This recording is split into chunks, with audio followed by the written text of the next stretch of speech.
નમસ્કાર વિદ્યાર્થી મિત્રો, કેમ છો બધા? મજામાં? હું આપની સાથે ઝરમરિયા દર્શન, મારી યુટ્યુબ ચેનલ સાયકોલોજી એન્ડ એજ્યુકેશનમાં આપ સૌનું હાર્દિક સ્વાગત કરું છું. તો મિત્રો, આજે આપણે એક સરસ મજાના ટોપિક એટલે કે પ્રશ્ન વિશે ચર્ચા કરવાના છે. એટલે કે પરિપક્વતા એટલે શું, પરિપક્વતાની સમજ અથવા તો સમજૂતી અને પરિપક્વતાને અસર કરતા વિવિધ જે પાસાઓ છે એના વિશેની આપણે સમજ મેળવવાના છીએ. તો મિત્રો, આજે જે ધોરણ 11 આર્ટ્સ મનોવિજ્ઞાન વિષય અને એ વિષયના સંદર્ભમાં આપણે ત્રીજો યુનિટ છે જીવન વિકાસ, બરોબર. તો એ જીવન વિકાસના સંદર્ભમાં અથવા તો એ યુનિટમાં આપણે પરિપક્વતા નામનો જે ટોપિક છે તે આવે છે. તો પરિપક્વતાના ટોપિક વિશે આપણે ચર્ચા કરીશું. તો ચાલો મિત્રો, તો સૌ પ્રથમ આપણે વાત કરીએ તો કે પરિપક્વતા એટલે શું. તો પરિપક્વતા એ કેવું હોય તો કહી શકાય કે એક એવી બાબત કે જે વ્યક્તિના વિકાસ સાથે સંકળાયેલી છે. કોના સાથે સંકળાયેલી છે મિત્રો? વિકાસ સાથે. એટલે કે વૃદ્ધિ, વિકાસ અને પરિપક્વતા. વૃદ્ધિ, વિકાસ અને પરિપક્વતા, આ ત્રણેય જે બાબત છે એ કેવી બાબત છે તો કે ચક્રીય બાબત છે. કેવી બાબત છે? ચક્રીય બાબત છે. એટલે કે એકબીજા સાથે જોડાયેલી અને ઇન્ટરકનેક્ટિવ, એકબીજા સાથે જોડાઈને ચાલતી પ્રક્રિયા છે. એટલે કેવું હોય તો કહી શકાય કે વૃદ્ધિ એ વિકાસનો એક ભાગ છે, બરોબર. વિકાસ વૃદ્ધિને સમાવિષ્ટ કરે છે, તેમજ પરિપક્વતા એ વિકાસનો ભાગ છે, બરોબર. તેમજ પરિપક્વતા એક વિકાસનો ભાગ છે. એટલે અહીંયા પરિપક્વતા એ વિકાસનો ભાગ છે. એટલે કે વિકાસ જ્યારે એ એવી પ્રક્રિયા છે સતત ચાલતી, જીવન પર્યત ચાલતી અને ક્રમિક ચાલતી પ્રક્રિયા છે. તો એમાં અલગ અલગ પ્રકારની જે વિવિધ પાસાઓ છે, જેમ કે સામાજિક બુદ્ધિની વાત કરીએ, આવેગિક બુદ્ધિની વાત કરીએ, શારીરિક વિકાસની વાત કરીએ, એ દરેક પાસાનો વિકાસ છે તે પરિપક્વતા સાથે જોડાયેલો છે. અને એટલે જ આપણે કહીએ છીએ કે જેમ જેમ બાળક છે મોટું થતું જાય અથવા તો છેક યુવાન અવસ્થા સુધી પહોંચે, એ સમયગાળા દરમિયાન તેને કેવા પ્રકારની સમજણ પડે છે કે નહીં, કોની સાથે કેવી રીતે વાતચીત કરવી, એના ભાવો અથવા તો લાગણીઓ હોય કઈ રીતે વ્યક્ત કરવી, એ દરેક બાબતો છે એની સાથે જોડાયેલી હોય છે. તો અહીંયા સૌ પ્રથમ આપણે વાત કરીએ તો કે પરિપક્વતા એટલે શું, તો કે એનો અર્થ આપણે અર્થને સમજવાનો પ્રયત્ન કરીએ અથવા તો વ્યાખ્યા. તો કે પરિપક્વતા એટલે શું, તો અહીંયા આપણને વ્યાખ્યા આપવામાં આવેલી કે જીવંત પ્રાણીના વિવિધ અંગ ઉપાંગોનો સંપૂર્ણ વિકાસ સિદ્ધ કરવાની કુદરતી પ્રક્રિયા. આ એક શબ્દ યાદ રાખવાનો મિત્રો.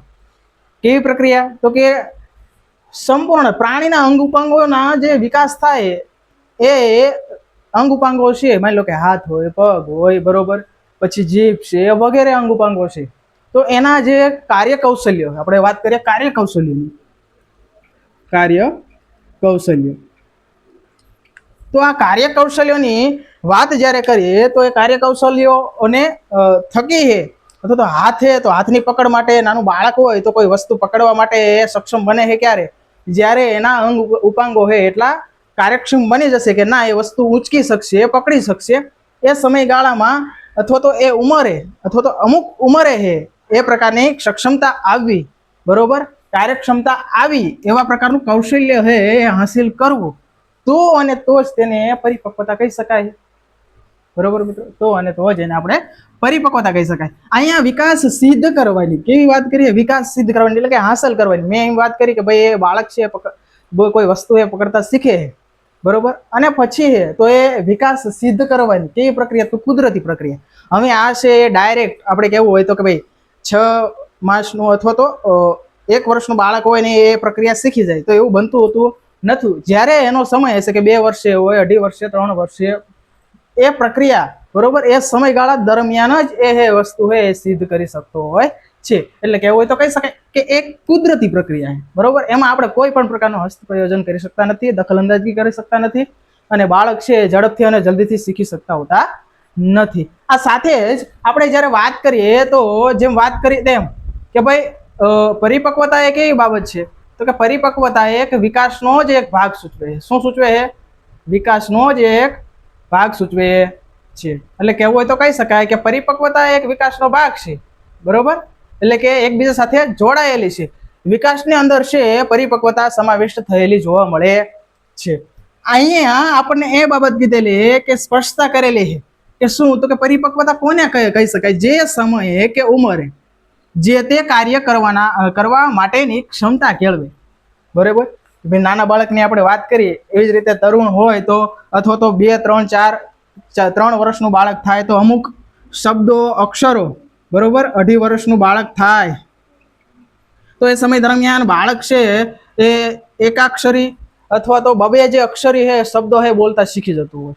બરોબર. જેમ કે પપ્પા, મમ્મી, કાકા, અથવા તો એ પહેલાના સમયગાળામાં અમુક શબ્દ ક, ખ, ગ એવી રીતે અમુક શબ્દ હે એ બોલતા શીખતું હોય છે. તો જે તે સમયે અહીંયા વાત કરી ને એ સમય દરમિયાન એ પ્રકારની ક્ષમતા કેળવે તેને આપણે શું કહીશું? પરિપક્વતા. ખરેખર એક વિકાસનો ભાગ જ છે. અહીંયા પણ એક્ઝામ્પલ આપવામાં આવેલું. દાખલા તરીકે કોઈ પક્ષી હોય, બરોબર, જન્મ પછીના સમયગાળામાં કોઈ પક્ષી હોય તો એ પક્ષી એ ઉડવાનું ડાયરેક્ટ શીખી લેતું હતું નથી. જ્યારે ધીમે ધીમે એ પોતાની માતા પાસેથી કોઈ ચણ ખાય કે આ તે રીતે પછી એના તમામ અંગ ઉપાંગોનો છે વિકાસ થતો હોય અને એની પાંખો હોય એટલી સક્ષમ બની જતી હોય, એની ચાંચ એટલી સક્ષમ બની જતી હોય, એ પછીના સમયગાળામાં જ તે ઉડવાનો પ્રયાસ અથવા તો પ્રયત્ન હે કરતું હોય છે. ડાયરેક્ટ ઉડતું હતું નથી. તો અહીંયા આપણે એના દ્વારા સમજી શકાય કે જે ઉંમરે અથવા તો જે ઉંમરે જે વસ્તુની અથવા તો ક્ષમતા કેળવશે એ જ ઉંમરે એ વસ્તુની એ ક્ષમતા કેળવીને જે તે હે પ્રાણી હે એ પોતાની ક્ષમતાને આધારે હે ક્રિયા કૌશલ્યો હે એ બતાવવાનો પ્રયાસ એ કરતું હોય છે. તો અહીંયા સામાજિક પ્રાણીની પણ વાત કરીએ, જેમ કે લખવાની ક્રિયા અને નિશાન તાકવું, એટલે કે આપણે કોઈ તીરંદાજી કરવી કે વગેરે બાબત છે તો બાળક જન્મતાની સાથે જે વસ્તુ અથવા તો શીખી લેતું હોતું નથી. જેમ જેમ એ મોટું થાય એમ એમ એના હાથના જે સ્નાયુઓ છે એ કહેવાય ને કે પરિપક્વ બને. હાથના સ્નાયુઓ જ્યારે પરિપક્વ બને અને પછી જ છે તે બાળક છે પેન પકડતા શીખતું હોય. હવે આ પ્રોસેસમાં પણ ઘણી બધી છે એના અનુભવ અને શિક્ષણ અથવા તો તાલીમ આપવી ખૂબ જરૂરી. એટલે આપણે બાળકો હોય કેજીમાં હોય, બરોબર, પછી બાલ મંદિરમાં હોય ત્યારે પણ બાળકોને પહેલા બોલાવવામાં આવે, પછી એ લખાવવાનો પ્રયત્ન કરાવવામાં આવે, પછી એને એવું પણ બનતું હોય કે અમુક બાળકો લખી પણ નથી શકતા એટલે એને આપણે પેન પકડીને લખાવવાનો પ્રયત્ન કરતા હોય. તો એક તાલીમ આપી, એને એક મહાવરો કરાવ્યો, એક અનુભવ આપ્યો. તો એ પ્રકારની ક્રિયા પણ પરિપક્વતામાં એ સામેલ થાય. પણ એની સ્પષ્ટતા કરતા પહેલા આપણે કહેવું હોય તો કહી શકાય કે પરિપક્વતા એ અનુભવ કે તાલીમની તો એની સાથે તો સાંકળેલી જ છે જ, પરંતુ એનું સૂચન નથી કરતી. ભાઈ તાલીમ અને અનુભવ મેળવો તો તમે હે સરળતાથી અને સહજતાથી હે તમે પરિપક્વ કહેવાવ એવું કહી શકાતું હોતું નથી. પરંતુ અહીંયા આપણે જ્યારે વાત કરીએ તો પરિપક્વતા એ શું હોય તો પરંતુ તે પહેલા તે કાર્ય કરવા માટે તે સક્ષમતાની સૂચવે. હવે આપણે બાળક હોય ને એને એમ કહે કે ભાઈ હાલ દોડતા શીખી જા, નાનું જન્મેલું બાળક, તો એ એના માટે સક્ષમ જ નથી. પણ જ્યારે એના અંગ ઉપાંગો એટલા સક્ષમ થઈ ગયા છે પછી એને આપણે કહીશું 2, 3, 4 વર્ષ પછી કે ભાઈ હાલ તું આવ દોડીને, પછી એ બાળક આવશે તો એનો મતલબ એના માટે પહેલા સક્ષમ થયું.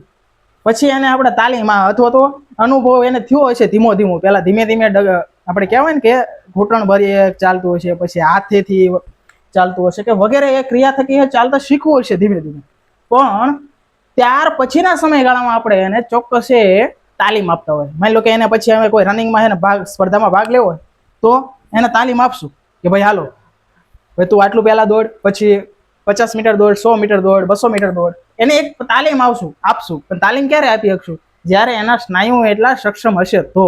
બાકી નકર 10 મીટર પણ નહીં ચાલી શકે, 10 મીટર પણ નહીં દોડી શકે, એવું પણ બની શકે છે. તો એ વાત કરેલી કે જ્યારે સક્ષમતા હશે સ્નાયુઓની એ પછીના સમયગાળા દરમિયાન જ અનુભવ અને તાલીમ છે એનું સૂચન કરતી હોય છે. ત્યાર પછી આપણે વાત કરીએ તો પરિપક્વતાના અમુક મુખ્ય પાસાઓ પણ છે. પરિપક્વતા ખરેખર કોને કહી શકાય? પરિપક્વતા ખરેખર કોને કહી શકાય? તો કે પરિપક્વતા આપણે એના અસર કરતા વિવિધ પાસાઓમાં મુખ્ય પાસાઓની વાત કરીએ તો કે મુખ્ય પાસા કયા? તો કે મુખ્ય પાસા છે એ ભાવાત્મક પાસું, બરોબર, ભાવાત્મક પાસું, શારીરિક પાસું, જવાબદારીનું પાસું, વ્યક્તિગત વિકાસનું પાસું. પરિપક્વ વ્યક્તિ કોને કહી શકાય? બરોબર, પરિપક્વ. હવે આ જે બાબત છે એ આ પાસાઓ સાથે જોડાયેલી. ભાવનાત્મક પાસું એટલે કે એવી પરિપક્વતા કે જ્યારે એ એ વ્યક્તિને એક સમજણ આવી જાય કે ભાઈ ક્યારે રડવું, ક્યારે આપણે બોલવું, ક્યારે આપણે હસવું, કોની સાથે કેવી રીતે વાતચીત કરવી, ક્યારે આક્રમક થવું, ક્યારે આપણે શાંત રહેવું, એ વગેરે બાબત છે સમજણ આવી જાય તો એને આપણે ભાવનાત્મક પરિપક્વતા કહીએ છીએ. બરોબર. ઘણી બધી વાર બાળકો હોય, તમે જો નાની નાની બાબતમાં અથવા તો કંઈક મિત્રએ કાંઈક લઈ લીધું હોય, કંઈક અથવા તો થોડીક ટીકા ટિપ્પણી કરી હોય તો ખોટું લગાડી લેતા હોય, અને એના કારણે જ અત્યારે મોસ્ટ ઓફ છે જે બાળકોની ભાવનાત્મક પરિપક્વતા કહેવાય ને કે ઓછી હોવાને કારણે, અસક્ષમ હોવાને કારણે બાળક છે અયોગ્ય નિર્ણયો લઈ લેતા હોય. તો એ ભાવનાત્મક પરિપક્વતા, ત્યાર પછી શારીરિક પરિપક્વતા. શારીરિક પરિપક્વતામાં આપણે મુખ્ય કઈ બાબત, તો કે કાર્યકૌશલ્યની વાત કરીએ તે કે એને જે તે અંગ ઉપાંગો છે એ વિકાસ થયેલા છે એ મુજબ છે એને જોવાની, બોલવાની, ચાલવાની, દોડવાની, ખાવાની વગેરે જે ક્રિયાઓ હોય એ શીખી ગયેલું હોય, એમાં એને ચોક્કસ પ્રકારની પરિપક્વતા આવી ગઈ હોય તો તેને આપણે શારીરિક જે છે પરિપક્વતાનું પાસું હોય એ કહી શકાય છે. ત્યાર પછી આપણે વાત કરીએ તો કે જવાબદારી. ઘણી બધી વાર એવું પણ બનતું હોય કે કોઈ પણ વ્યક્તિને જવાબદારી આપવામાં આવે તો નાસીપાસ અથવા તો નાસીપાસ થાય, એ અસ્વીકાર કરે, તો એને પોતાના જીવનમાં જ્યારે કોઈ પણ પ્રકારની જવાબદારી આપવામાં આવે તો એ સરળતાથી અને સહજતાથી સ્વીકારે અને એ જવાબદારી લઈને આગળ વધવાનો જ્યારે પ્રયત્ન કરે તો જ તેને પરિપક્વ વ્યક્તિ છે કહી શકાય છે. ત્યાર પછી વ્યક્તિગત વિકાસની વાત કરીએ. વ્યક્તિગત વિકાસમાં જ્યારે એ વ્યક્તિ છે એ મોસ્ટ ઓફ છે આપણે અન્ય વ્યક્તિના કનેક્ટિવિટી અથવા તો સંબંધને કારણે છે એના સંપર્કમાં આવીને આપણે એવું ઈચ્છતા હોય કે ભાઈ ના, આ જ વ્યક્તિ છે મારા માટે બધું. પણ ના, વ્યક્તિગત વિકાસની અંદર વ્યક્તિ પોતે પોતાની જાત સાથે એ ચાહે, એને પોતાની જાતને સમજે, એને પોતાની જાતને છે પ્રેમ કરે અને આગળ વધે, અને એ રીતે સમજવાનો જ્યારે એ પ્રયાસ કરે તો એને વ્યક્તિગત વિકાસની પરિપક્વતા છે તે કહી શકાય છે. તો આજે સરસ મજાનો એક પ્રશ્ન એટલે કે પરિપક્વતાનો અર્થ, પરિપક્વતાની ઉદાહરણ સાથેની સમજૂતી તેમજ પરિપક્વતાને અસર કરતા વિવિધ પાસાઓ વિશે આપણે સમજ છે તે મેળવી. આ સાથે જ જો મિત્રો તમને આ પ્રશ્ન સમજાઈ ગયો હોય, બરોબર, આવો જ એક પ્રશ્ન આવતીકાલે પણ આપણે લઈને આવશું. એટલે કે વૃદ્ધિ અને વિકાસ પછી પરિપક્વતાની સમજ મેળવી, હવે પછી આપણે વિકાસને અસર કરતા જે પરિબળો છે એના વિશેનો પ્રશ્ન આપણે લાવીશું, બરોબર, જે વારસો અને વાતાવરણ અંગેનો છે તે. જો તમને આ પ્રશ્ન સમજાઈ ગયો હોય તો લાઈક, શેર અને સબસ્ક્રાઈબ કરવા વિનંતી. આપ સૌને મને સાંભળવા બદલ ખૂબ ખૂબ આભાર. Thank you. જય હિન્દ, જય ભારત.